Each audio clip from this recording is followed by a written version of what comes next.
দিতে চায়।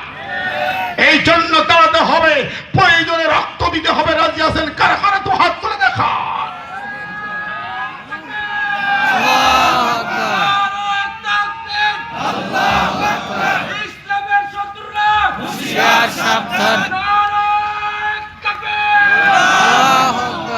এটাই হলো ইমানের মূল অংশ। কুলিল্লাহুম্মা মালিকাল মুলক, ক্ষমতার মালিক কে?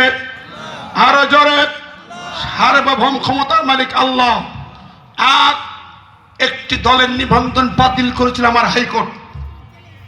কুফরি সংবিধান তো, সেকুলার সংবিধান, হাইকোর্ট বাতিল করলো কেন? এই নিবন্ধন জামাত ইসলামী বাতিল করেছিল কেন জানেন? রাজাকার সংগঠন তাই না, যুদ্ধপ্রতি সংগঠন হিসেবে না। সংগঠনের গঠনতন্ত্রে লেখা ছিল সংবিধানে সার্বভৌম ক্ষমতার মালিক আল্লাহ। মনে রেখেন কথাটা। হাইকোর্ট বলল এদেশের সংবিধান বলা আছে ক্ষমতার মালিক জনগণ, আপনার সংবিধান সার্বভৌম ক্ষমতার মালিক আল্লাহ, অতএব এইটা আমরা বাতিল করলাম। ও ভাইরা আমার, সার্বভৌম ক্ষমতার মালিক আল্লাহ লেখায় বাতিল হওয়ার মানে কি? এই জমিন থেকে আল্লাহকে বাতিল করা হলো, ঠিক না ঠিক? ক্ষমতার মালিক আল্লাহ থেকে বাতিল করা হলো। ক্ষমতা মালিক ওই হাজিরা, ক্ষমতা মালিক খালেদা, ক্ষমতা মালিক জিয়া, ক্ষমতা মালিক বঙ্গবন্ধু এরশাদ, এটা হতে পারে না।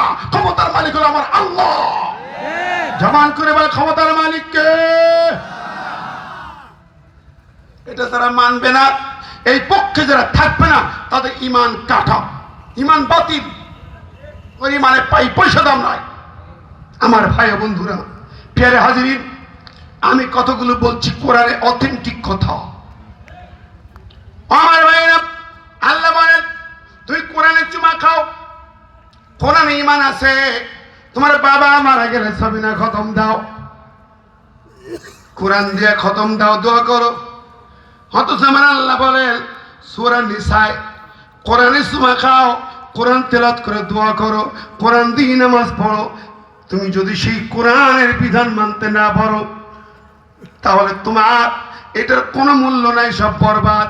আল্লাহ বলেন আলাম তারা ইলাল্লাযীনা ইয়াজউমুনা আন্নাহুম আমানু বিমা উনজিলা ইলাইকা ওয়া মা উনজিলা মিন ক্বাবলিক ইউরিদুনা ইয়াতাহাকামু ইলাত তাগুত ওয়া ক্বাদ উমিরু আন ইয়াকফুরু বি ওয়া ইউরিদুশ শাইতানু আন ইউদিল্লাহুম দালালাম বাঈদা। সূরা নিসা 60 নম্বরে আল্লাহ বলে তুমি কি দেখছো এই লোকগুলা? ওরা কোরআনে কি বিশ্বাস করে, আমানু বিমা উনজিলা ইলাইকা, নবীর উপরে নাজিল হওয়া কোরআনকে আল্লাহর কিতাব বলে, মুহাম্মদকে আল্লাহর নবী বলে, কিন্তু মাগার ইউরিদুনা ইয়াতাহাকামু ইলাত তাগুত, সমাজ রাষ্ট্র ক্ষমতার বেলায় ক্ষমতার মালিক আল্লাহকে মানে না, কোরআনের শাসন মানে না, বরং মানুষের তৈরি শাসন মানতে চায়। ইউরিদুনা ইয়াতাহাকামু ইলাত তাগুত, শাসন মানতে চায় তাগুতের।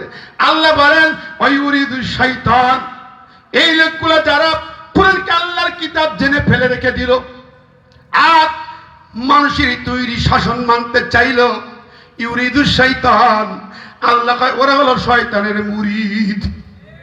কার মুরিদ? জোরে কোন কার?